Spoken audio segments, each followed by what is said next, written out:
The Americans told me in 2001 that if I told them where the Arabs were, I could grow all the poppy I wanted. And I said, what American told you could grow poppy?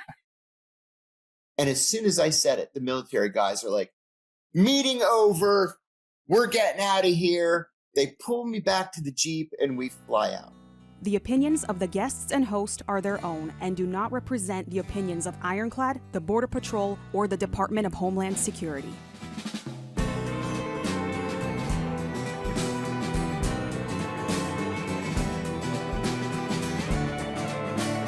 Welcome to Borderland, an Ironclad original presented by First Form. Our next guest is John Kiriakou, who is a CIA whistleblower, and he has a lot of information pertaining what happened in Afghanistan and the poppy fields, to include the cartels in Mexico.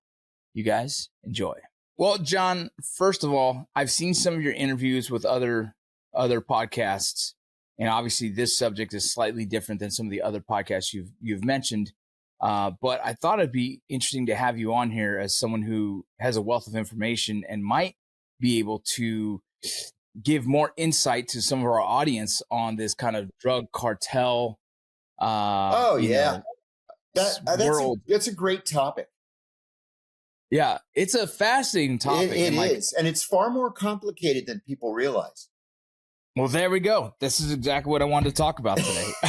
So if you don't mind, would you be able to give a quick just bio of who you are and your background? Sure. My name is John Kiriakou. I spent 15 years at the CIA.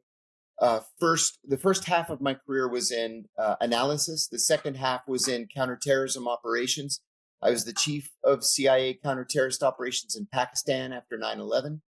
And then I left for the private sector for a while, ended up at the Senate Foreign Relations Committee as the senior investigator there under John Kerry when he was the chairman. Blew the whistle on the CIA's torture program, which I believe to be illegal, immoral, unethical. Proudly went to prison for 2 years because of it. No regrets. And since 2015, I've been an author. I've published 8 books, a journalist, commentator. I have a TV show on Unified Television called CIA Declassified.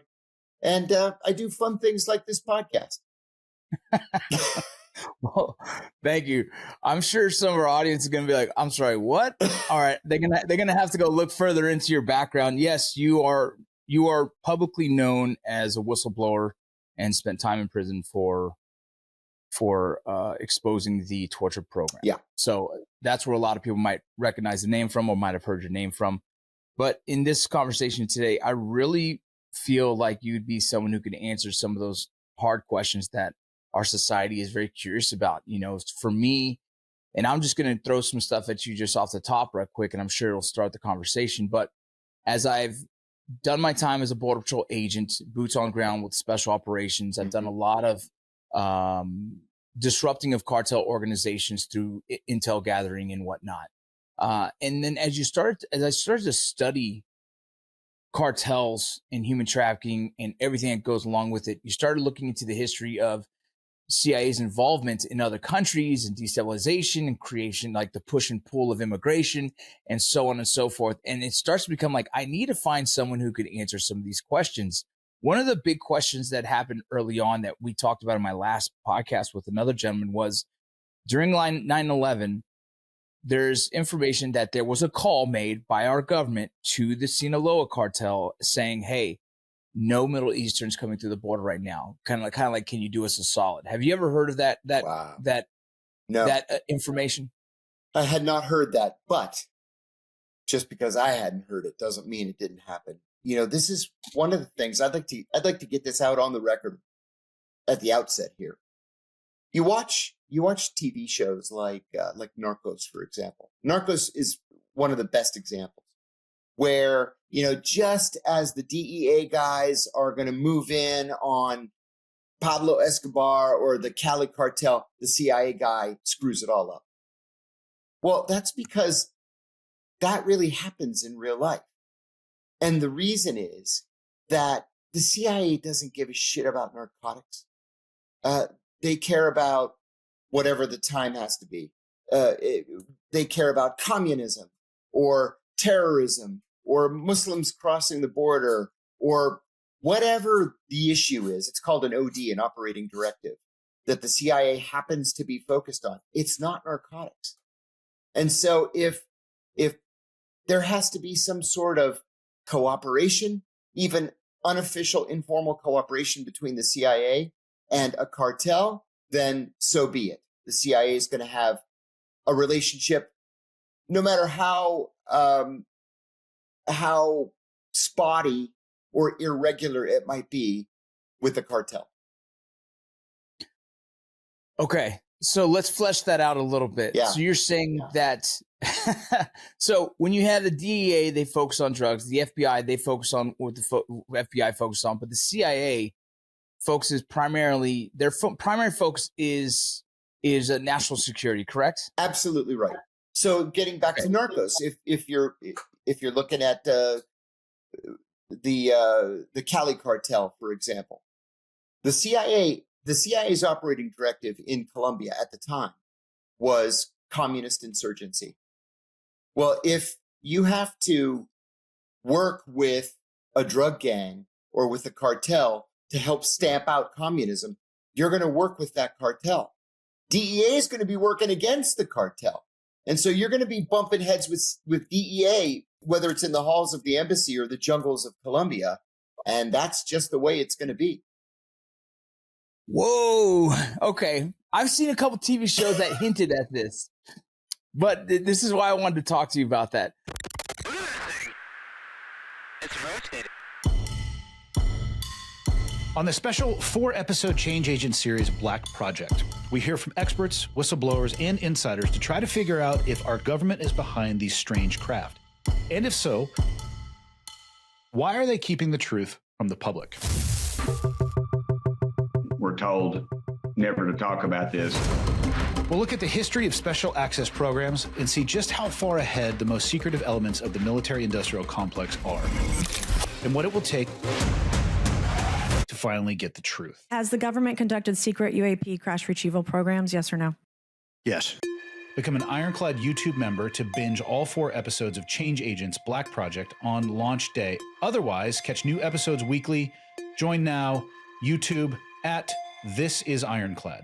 So there hypothetically could be scenarios where you have a clandestine operation or whatnot, and two or three of our 3-letter agencies are accidentally going against each other. Do they know about each other? Oh, yeah. Oh, yeah. You know, again, getting back to narcos, and I keep using this example because it's the clearest example available to the public that I can think of. Just as DEA is going in for the win, the CIA station chief screws it up and tells them basically, tough luck, guys, tough luck. I have the ear of the ambassador. You don't. We have primacy on this policy. You don't. This is the way it's going to be. Is there a hierarchy to 3-letter agencies on who takes what? Who is the hierarchy? Is CIA have the hierarchy? CIA is at the top. Yeah.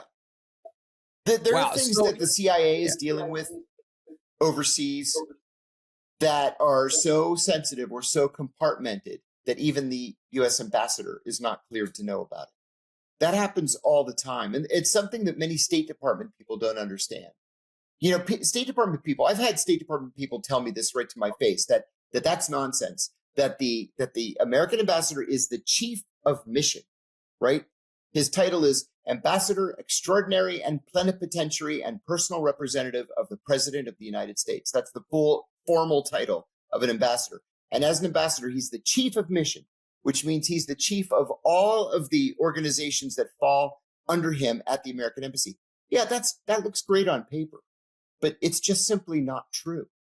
There are some things that the CIA does, not in all countries, not even in most countries, but there are some countries where there are operations that are so sensitive that the CIA station chief is reporting back to the CIA director or back to the national security advisor, and the ambassador's cut out. Man, and all of this is approved by whoever the president is at the time? Correct. Yeah. The president knows about these, obviously. Correct. Through the National Security Advisor. See, and this is another thing. People don't realize that it's not the Secretary of State who controls foreign policy. It's the National Security Advisor. The Secretary of State's going to meet with the president for breakfast every Tuesday morning. But the National Security Advisor sees the president every day, all day, and is in charge of coordinating both foreign policy and national security policy. So just to help me out, right now, currently in our administration, who is that? Who holds that position? That's what's his name? I'm gonna have to Google it now because he just took the job. National Security Advisor.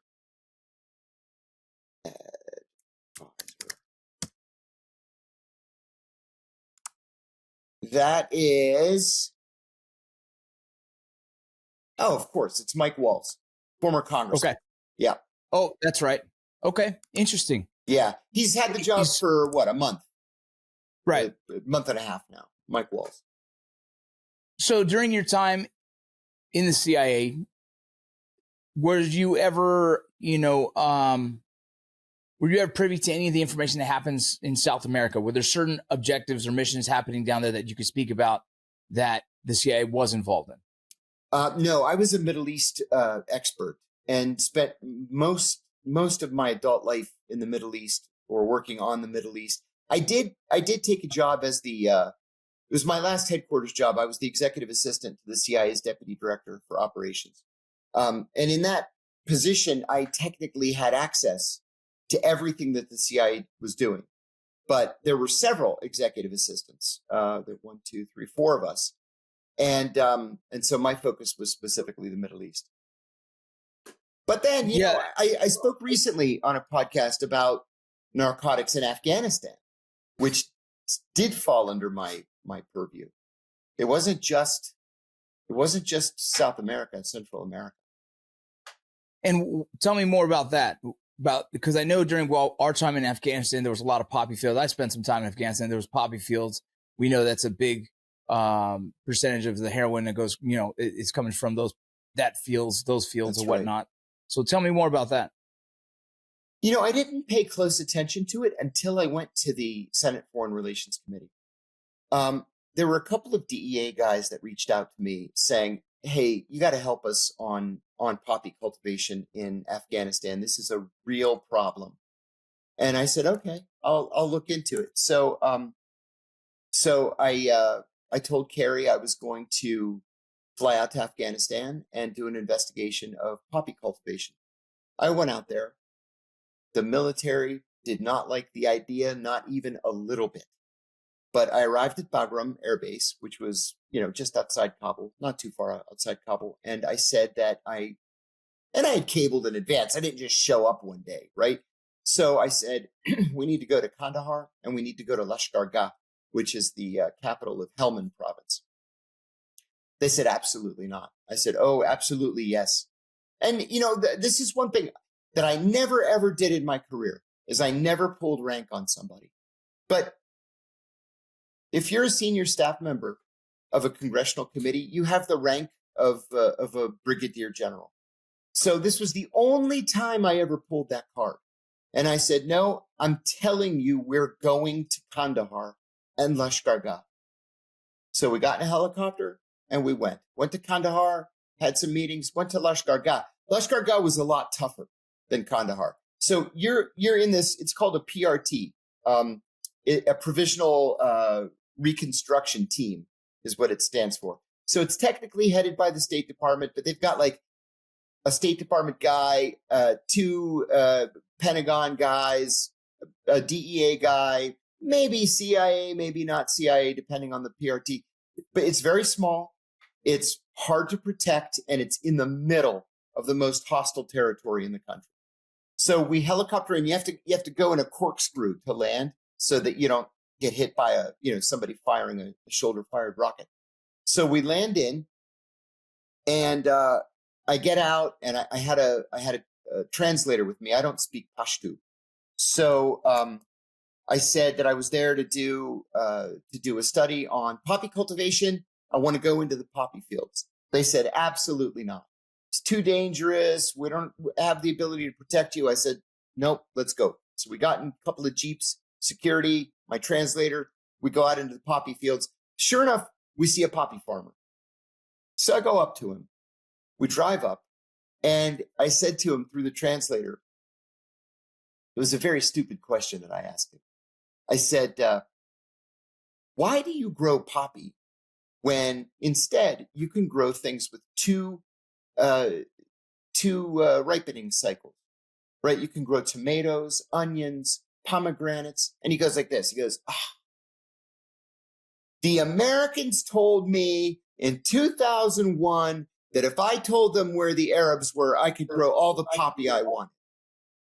And I said, what American told you could grow poppy? And as soon as I said it, the military guys are like, meeting over. We're getting out of here. They pull me back to the Jeep and we fly out. So I write this up when I get back to Capitol Hill. And I send it to these two guys, whistleblowers, I would call them, because they did this unofficially from DEA.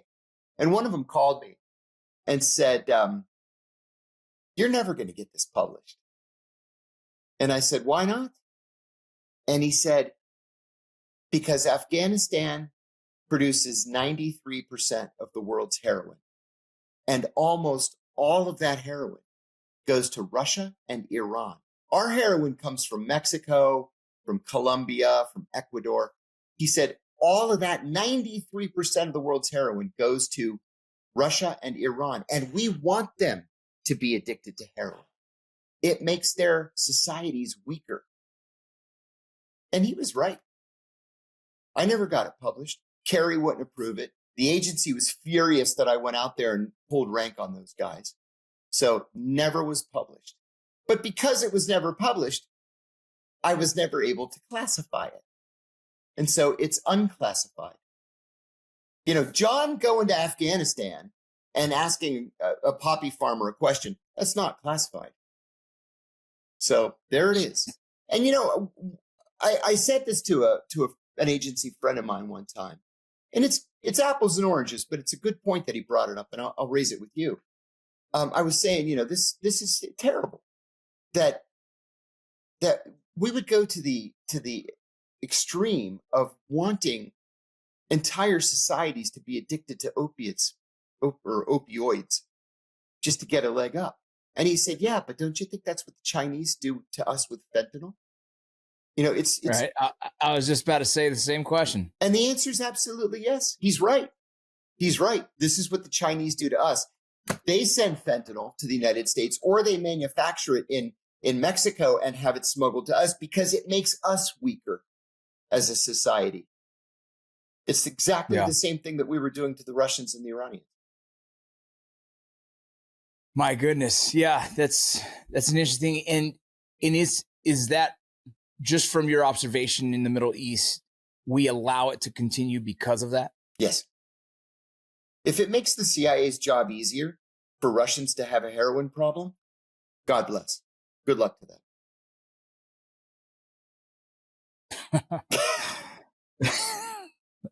It's pretty harsh. It's harsh. Yeah. I hate to say it, but it's a reality.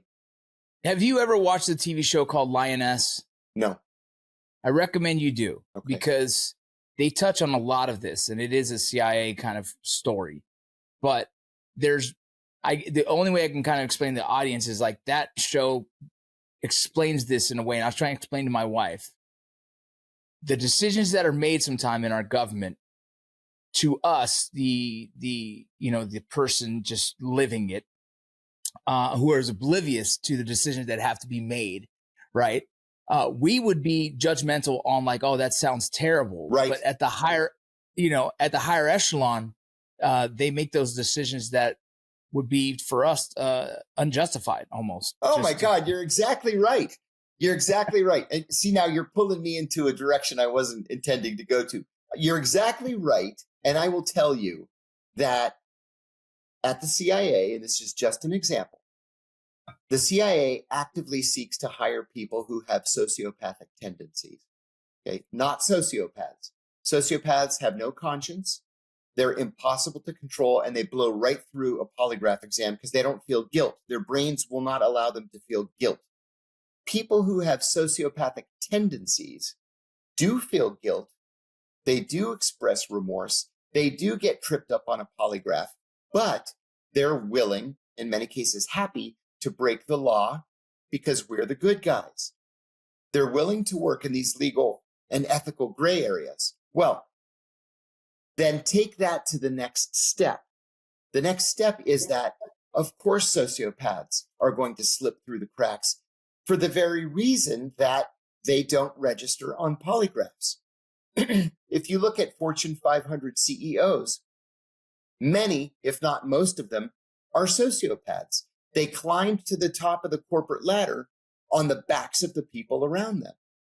Well, how do you think people like the director of the CIA, the national security advisor, the president of the United States, no matter who it happens to be, how do you think they got to where they are?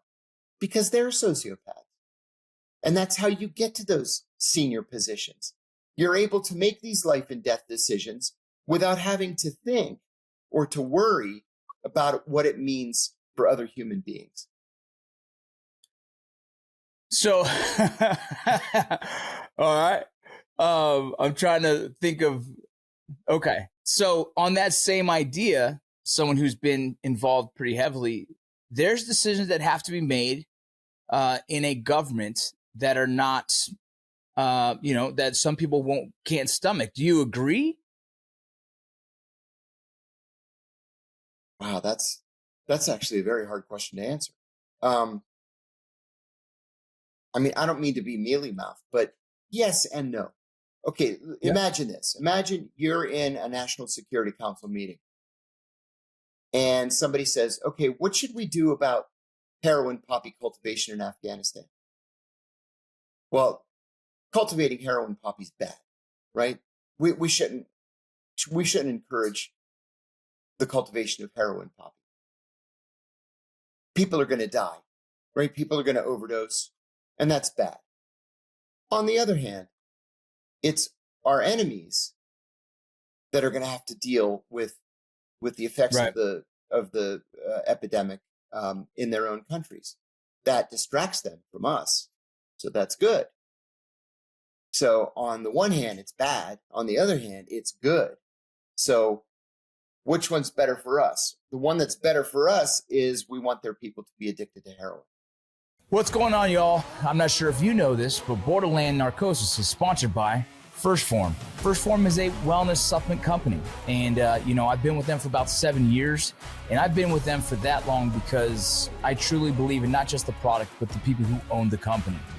They are a culture that just believes in your health. And so if you guys haven't tried it before, I would recommend you go and check out the Formula One Cinnamon Toast Crunch.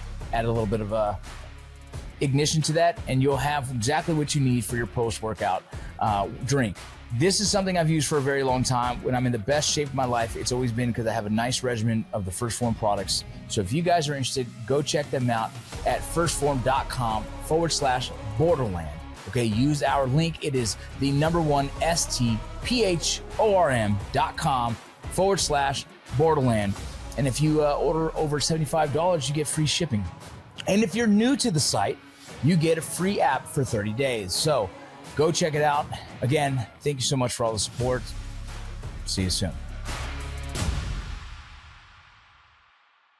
Well, I think of it almost in the same kind of definition you use, is that America itself, some of the fathers the leaders who run the country have to have sociopathic ideas almost as a country so that we could be at the top. Yep. And so in that sense, we will kind of, this is why I'm asking that question. It leads back to drugs. Yes. This drug war we have now, things that kind of started the addiction here in America was, big pharma. On top of that, then you see what's happening in South America right now. Now we're finally stopping, or at least slowing down the traffic. For some reason, it was wide open for 4 years. Is some of that decision-making, in your opinion, based just on your expertise, was some of that kind of making, almost having to make a choice in how to kind of facilitate relationships to either better the country or improve something? That's a great question. And that is exactly the kind of question that is going to have to be decided in these National Security Council meetings. So listen, you're damned if you do and you're damned if you don't. So you're going to have to choose a policy that is going to be the lesser of the two evils. On the one hand, well, you sort of open the border because, these poor refugees, they're searching for a better life. And 100 years of American foreign policy have completely fucked up their countries. And so it's our fault. So we should, let them in and they can apply as refugees, even if that means it's easier for fentanyl to cross the border and kill people across the United States. Or on the other hand, you can use a heavier hand and close the border and declare something of a war on drugs, to use Ronald Reagan's phrase, and declare the cartels to be terrorist organizations. And, that's not, I wanted to talk about that as well. That's not just rhetoric to call the cartels terrorist organizations. There's a lot behind that policy-wise. So which one's the lesser of two evils? I think the lesser of two evils is to close the border, right? You've got to have control of your country. I'll give you another example. I'm a Greek American, and in 2010, I even got my Greek citizenship. So I'm a dual U.S. Greek citizen. And Greece has a problem with refugees or illegal aliens. And almost all of them come either by boat from Turkey or across the land border with Turkey. Now, the European Union has given the Turks billions of dollars to set up refugee centers in Turkey and keep the refugees in Turkey, right? The EU is paying for it. But what the Turks do is they take the money, they put it in their pockets, and then they push all those refugees across the border into Greece. I went to Rhodes, the island of Rhodes, a year ago. My cousin's a DJ there. It's 3:00 in the morning. We're standing outside his nightclub, which is right on the beach in the island of Rhodes. And as I'm standing there talking to him, this raft floats up with 12 Syrians in it. And they had just been pushed out from Turkey. So we had to call the cops, and the cops came and gave them sandwiches and took them to the police station and locked them up. Well, what the Greeks did, besides putting more Coast Guard boats out to intercept these boats, is they built a wall on the land border. The land border is not much. It's a couple of 100 miles. But they built a wall. And the wall completely stopped people from crossing the land border. So then you can focus on the sea. The Turks lost their minds. They were so angry that the Greeks had built this wall. And they actually put tanks on the border as if they were going to blast the wall. They never did. But the fact of the matter is, whether you like the idea of a wall or not, it worked. It closed the border. It sealed the border. So, we can all make fun of the wall. The Mexicans are going to pay for it. You just dig a hole under the wall or whatever. Okay, fine. But make it hard. Don't make their job of sending fentanyl to the United States easy.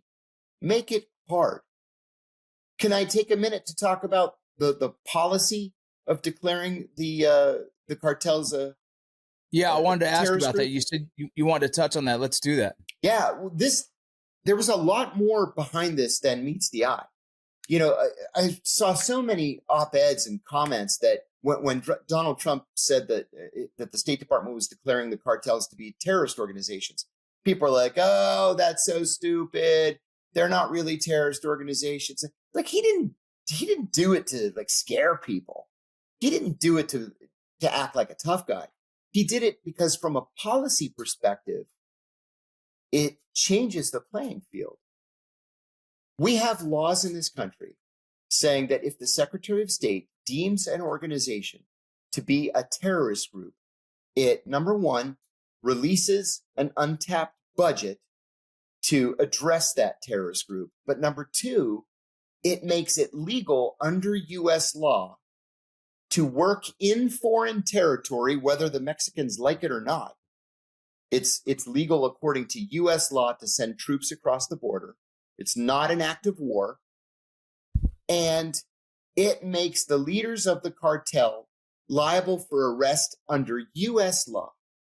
So it makes it legal then for the U.S. to send in teams to kidnap members or leaders of the cartel and to bring them back to the United States for trial without having to go through the extradition process. So there's a lot behind this. I thought it was a good move. Yeah, that's what I was wondering. You thought it was a good move? I did. Yeah. This opens up the military. Does Yes. this open up? Does anyone else qualify for that? That mean the CIA is allowed to do the work as well? Yeah, and DEA. And DEA. So Yeah, they can so- cross border off to all they want, whether the president likes it or not. If it's a justifiable mission, they're allowed to do it. Yes, whether the Mexicans like it or not. See, before this declaration that the Trump administration made last month, we have to liaise with the Mexicans, and and I've heard that the federal police are great and everybody else is corrupt. Whatever, we'd have to liaise with them. We give them money, we give them weapons, we give them training. Then they try to catch somebody, and then they arrest them. And then there's this year-long court process where we have to apply for extradition, and maybe we get it, maybe we don't. That's all moot now. Now we just go in and grab them. So I had a couple interviews prior to this talking about there's potential CIA and also covert operations that has probably happened recently in Mexico before the designation. Is that something you believe has happened throughout the years? Yeah. When I joined the CIA, the operating directives were vastly different than they were when I left the CIA. When I joined the CIA, it was the very end of the Cold War. The president was talking about something called the peace dividend. The Soviet Union didn't exist anymore. They were collapsing while I was there.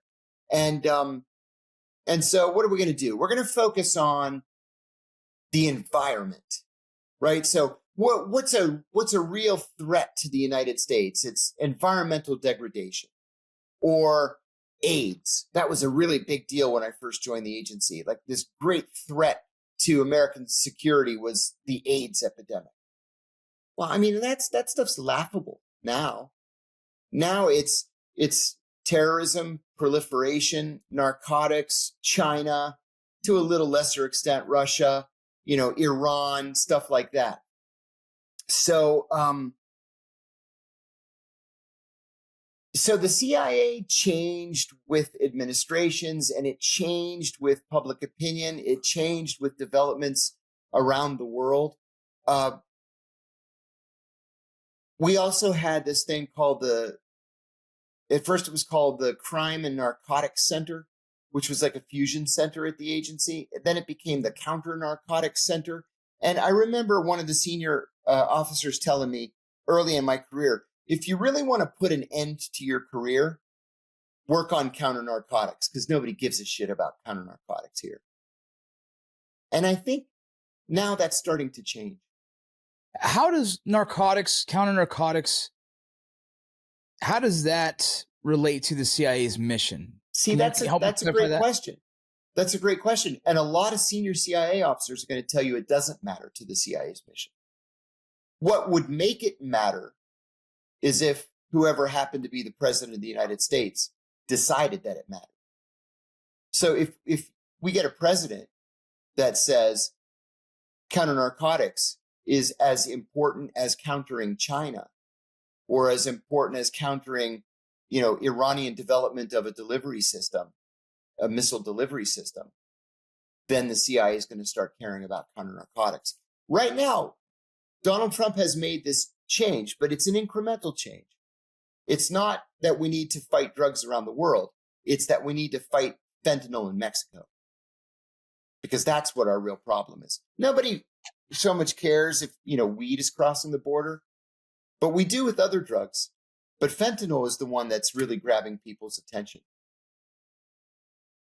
Is there anything that you think is more to do with how lucrative that market is, other than just what it's doing to Americans. I know it's killing over 100,000 a year Americans. I get how that is a problem. That's more than our wars, right? But is there also the threat that the money, because from my position as someone who's been in the law enforcement capacity of it, the money is what makes the corruption, which makes the corruption means that the government can be destabilized, right? And you're exactly right. You're exactly right. And you know what? Let's talk about a TV series again, because they got it right. In Breaking Bad, you may remember, early on, it was season 2 or 3, where there were corrupt local bank branch managers who were laundering money for the cartel. We've proven this. This has actually been proven currently. This is real life. This is what happens. And again, if you start corrupting societies, doing it one local bank branch manager at a time, eventually you're going to bring the whole society down.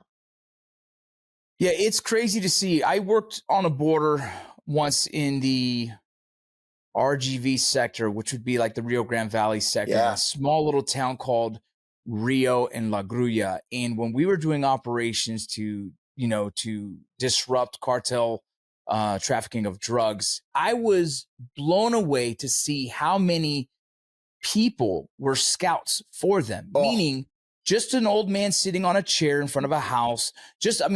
Everybody was spotting cars. They were calling us out. We've done some. I was able to get dropped off at like 2 a.m., walk it in for about an hour to a location, High Point, and still get spotted. And I thought I was pretty good at my job. But that's the level of corruption in some of the small towns, because the money is so lucrative that they're willing to take that risk. Isn't that incredible? But that's reality right there. That's real. How do you even begin to fight something like that? Yeah. Well, that's the thing, is that most Americans don't realize it does spill over into America. Now, there is a misconception on what you call a gang member, a drug smuggler, and a cartel member, and also those who just assist in the efforts of it. Right. So I think we kind of blurred the lines of what you call them all. Everyone's just like, they're all cartel. Right. Well, that's not accurate at all. Right. But the drug trade has definitely spilled into America in a way that has caused a lot of corruption and a lot of blurriness with banks and money laundering, with purchasing of other items, things like the cattle market, things like oil. So real estate. Exactly. And so it is interesting for the president to call them a terrorist organization is definitely a good thing. But I think the American people don't understand the branches of what happens with drug trade and the financial backing that it has, which gives so much more power to Mexico in its own, but the cartel and how it reaches into America. Oh my God, you're absolutely right. And getting back to this declaration of terrorism designation, I just reminded myself of it by saying real estate. It makes it easier if you can identify, if you can break through the front companies and the shell companies, and get to the origin of the cartel's real estate holdings. This declaration also allows you to seize those. You know how we're always announcing sanctions against the Russians and the Iranians and whomever. Those are mostly for show, because we're so granular on our sanctions now that we're sanctioning individual people, even that don't have holdings in the United States. But the Mexicans, the cartel members, that is, have real estate all over the world. Yeah. And then if we can identify that real estate, we can work with other countries to seize it. So that declaration helps us very much in that respect. Yeah, and we could also seize their accounts, right? Exactly. Yeah, it's gonna be interesting to see what happens. My thoughts are that there is a deep weave. Well, I think a lot of people have already kind of confirmed this weave in connection between the Mexican government and the cartel, and that's why it's been so corrupt for so long. I just think there's so much money, it makes it too easy to just, and not even that, the threat of just taking someone's life as well, saying, hey, take the money or we'll kill you, is kind of like the model of how they've worked for so long. Yes. the CIA's destabilization or assisting in certain personnel becoming leaders of other countries has kind of caused the push and pull, which also assists in the drug trade. Was that like do you think the CIA thought of that? What would happen if they continue to destabilize certain countries? They're trying to get certain leaders? No, generally no. That's a great question. And I did an episode of my own TV show on Guatemala. So we were the whole episode. It sounds kind of silly, but it's funny. It was about Chiquita Banana, right? So in 1898, a businessman from Boston, a wealthy businessman from Boston, decided to build a railroad in Guatemala from the capital city to the coast. And while they were building the railroad, and he would go down there to sort of oversee the building of the railroad, he sees that the workers are eating these fruits off the tree. He's like, "What is that?" And they said it's called a banana. Well, he had never seen a banana before. No American had ever seen a banana before. And they're delicious. And they're just growing along the side of the tracks. And so he decided, one of the things we should do with this railroad is we should pick these fruits, these bananas, and we should send them to the coast and bring them to the United States. Americans would like this fruit. It's very tasty. And so the company, which 60 years later became Chiquita Banana, started importing bananas to the United States. Well, the workers were like, well, hey, wait a minute, we're making, 10 cents a day. And the Americans are taking all these bananas for free. We should organize a union and we should get more money from the bananas for ourselves and our family. And the CIA said, actually, no, because it turned out that CIA director, Alan Dulles, was on the board of directors of Chiquita Banana. His brother, the Secretary of State, John Foster Dulles, was on the board of Chiquita Banana. And President Eisenhower's secretary's brother was on the board of Chiquita Banana. So what did they do?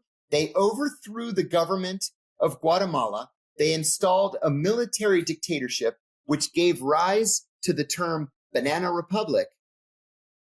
And Chiquita got to keep all the bananas. So the CIA doesn't think about, well, if we overthrow this government, what's going to happen? We're going to put in a military dictatorship. We get to keep the bananas. But the dictatorship's going to be corrupt, and they're probably going to allow drugs to come through the country. They never give that any thought. All they think is, hey, we get to keep the bananas, and we install a friendly dictatorship. We don't have to worry about unions. We don't have to worry about these pesky, democracies.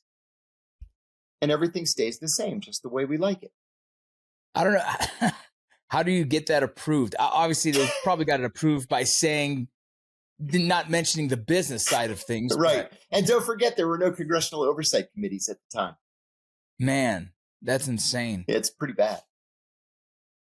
Yeah, there's a lot of little stories. So when we talk about this subject, there's always someone that comes into the comments and says, yeah, well, the CIA did this. And you're like, oh my God. And the idea of the CIA is so awesome. There's so many cool things that the counterterrorism side of things, the national security, there's things out there that are so, in my opinion, badass about the CIA. And then there's the past of the CIA that kind of has a black eye at times because of some of the decisions. It's almost as if I'll fix this problem here and forget about what potentially happens later. We'll just get to that when it happens. And the CIA is bad about blowback. Yeah. And it seems like a lot of blowback is happening now in this drug trade. In my opinion, it kind of seems like this is all part of the blowback that we're still dealing with. Agreed. Is there any kind of parallels between the failures of U.S. counterterrorism efforts and the failures on the drug war? Ooh, that's a good question. Yeah, actually. You know what? Now that I think about it, Afghanistan's a prime example. We essentially lost in Afghanistan. We failed to win the hearts and minds of the Afghan people, as the saying goes. We presided over, one of world history's great narco states. And then we ended up essentially getting thrown out. The Taliban have somewhat cracked down on poppy cultivation. It's not 93% anymore of the world's heroin being produced in Afghanistan, but how should I say this without sounding crass? We presided over a narco state, but it was our narco state. And now it's not our narco state. The last time I flew out of Kabul was 2011. And when you're taken off from Kabul airport, just as the plane takes off, you see these magnificent mansions. Now, most Afghans live in, mud huts with corrugated tin roofs. But these are magnificent, giant mansions. And they're all painted in pastel colors. That's why they really stick out. Pink and orange and green and pale blue. Like out of a cartoon. Those are the narco traffickers' houses. They all live in the same neighborhood. And there's nothing to stop them. Yeah. It's no different than some of the border towns. Some of these really small, the same ones I mentioned. You can be driving and seeing, everyone living a very, very, I guess, similar lifestyle. And then there's just one street or two streets of these mansions that are $2.7 million homes. Yeah. You're like, that's odd, Yeah, that's so ridiculous. There's something weird to that. A couple more questions I have for you. Just You bet. This one is, every time we talk about this, there is a hint of comments that we have about Kiki Camarena. Yeah. There's people that believe that the CIA was involved in his murder, and I'd be very interested in knowing what your thoughts are on that subject. I never saw any evidence that the CIA was involved, but the CIA certainly exploited the murder of Kiki Camarena. Explain that. Well, Please. Ronald Reagan took Camarena's murder personally. And that was the very first time that a president signed executive orders allowing cross-border law enforcement action. It also allowed the CIA to go cross-border. And so I don't think I can't say definitively, no, the CIA was not involved in any way. I never saw any evidence that the CIA was involved, but they sure took advantage of it. It opened a lot of doors for the CIA cross-border that just were closed to them before he was killed. Interesting. Yeah, from our earlier conversation, it kind of begged the question whether there was a CIA op that had to, the weirdness of potential operations that kind of butted heads that came to a point of butting heads. You're seeing what we have right now with the new president and administration. I'm really excited about them right now. I'm really excited about the direction they're going with the borders. And you see what's happening on our borders in the Mexican side with the cartel. What are some thoughts on some opportunities that the CIA can use to really benefit the national security effort in protecting our country? One of the things that the CIA does, I have to be careful. I'm going to carefully word my response. Understood. There are certain cover jobs for the CIA overseas that allow them access to people approaching an American embassy to whom they otherwise would never have access. Okay? If I were the CIA director today,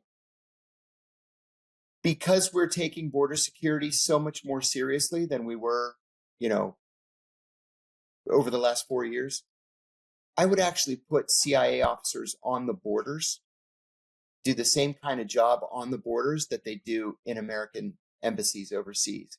That is, identifying people of intelligence interest or of operational interest that they otherwise would not have access to. Look, we all know that there are bad guys trying to cross the border to do bad things, and they're pretending to be intending refugees. Yeah. We need to be able to sort those people out and certainly block the ones you can block, arrest the ones you can arrest, but then recruit and double back the ones that are recruitable. I don't think we're doing that. I don't think there are CIA officers on the borders. I don't think there ever have been. I've never met anyone that told me they were, but I don't believe there is. Yeah, I don't think so either. I think you're right. Is there something that it's tough, man, because like, I respect our government and the three-letter agencies and the efforts they make. I know it's sometimes it's hard times. I know some of the decisions they make obviously have blowback, but I do support the efforts of what we do as a country. I didn't mention it earlier, but there is conversations that say that our CIA has worked with some cartels because it's almost like, having a closer relationship with one enemy that's better than the other enemies, right? And so that's kind of the situation that's happened in the past. Yeah. And so I'm very curious to see in the future if we hear more about that, because you have still certain cartel organizations who kind of take lead, whether it be just by notoriety or be by just pure, just harsh threat. And I think the Sinaloa cartel is one that has always seemed to have been on more of the wavelength of what our government is needing, in a sense. Wow. If I say, or some kind of partnership. I don't know if there's nothing official. I'm just saying, right. You see things and you're like, that's odd. And just recently El Mayo's capture kind of felt like a very odd, like, oh, that's an interesting conversation to continue to be had. So I'm curious to see what happens in the near future. And I really hope that whatever our government does, it is in the best effort of protecting our nation. And right now, protecting our nation means closing those borders and stopping as much fentanyl from ever coming into this country. There's an old saying in the Middle East that's applicable everywhere. It's the enemy of my enemy is my friend. And I think that oftentimes the CIA takes that saying far too seriously. Explain that. Well, the enemy of my enemy sometimes should be my enemy, not my friend. If the Cali cartel is working against communist insurgents and I'm working against communist insurgents, that shouldn't necessarily mean that I ally myself with the Cali cartel. You can have two enemies at the same time. If the Russians and the Chinese decide to fight each other over something, that doesn't mean we have to ally ourselves with either the Russians or the Chinese. We made that mistake in the Iran-Iraq war, where Iran and Iraq were both our enemies. In the late 1970s, Iraq invades Iran, and we arm both sides. It's all fascinating, It's all fascinating. And it's funny when we've talked about television shows multiple times here, and I think I am someone who spends a lot of time in the film and television space, right? And somehow some of these shows get it almost too close to accurate. Oh, yeah. Oh, I'll tell you what. There was a guy, I happened to be, and I apologize, I only have 5 minutes left, but no, same. I just happened to be sitting next to a guy on a plane. And I generally never talk to people on planes. I just sit there and mind my own business. And this guy was talkative, very talkative. And he said, "What do you do for a living?" And I said, "I work for the Senate Foreign Relations Committee." "Oh, that sounds fascinating." I said, "No, it's actually really boring. It's not what I thought it was going to be. But my previous job was fascinating." I told him what I did at the agency. And I said, "What do you do?" He said, "Oh, I created a TV series." I said, "Really? Is it something I might have heard of?" He said, "Maybe. I'm the #1 show on basic cable. It's called Burn Notice." And I said, "Burn Notice? I love that show. I've watched every single episode of that show. In fact," I said, "your tradecraft is so good. I actually watched the credits in slow motion to see who your intelligence advisor was." And he said, "I don't have one. I've been fascinated by the CIA since I was a little kid. I've read every book." By the time we landed in Los Angeles, I was the script consultant for the Burn Notice. He's been a friend of mine ever since. Then he recreated True Lies, and I was the script consultant on True Lies for the one season it was on. It got canceled. But sometimes man, in Hollywood, they get it exactly right. I know. It's fascinating. Either way, John, man, thank you so much for your time. Honestly, I hope we get to circle back and do it again. Absolutely. This was a lot of fun. Thanks for having me. Thank you for watching Borderland Narcosis, an Ironclad original presented by First Form. You guys go check out First Form, our incredible sponsor, but also like, share, tell your friends. Until next time, take care.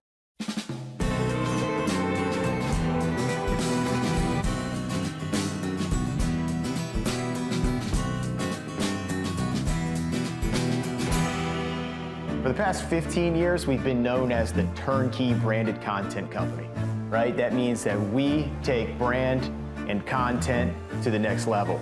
So if you're Garmin and you want us to shoot your new watch at the side of a cliff in the middle of Colorado, we source the location, we get the permits, we find the talent, we get the side-by-sides. We make everything happen for a world-class piece of branded content. And that's really where we've kind of cut our teeth. And about 5 years ago, we launched Ironclad Originals as the second part of Ironclad.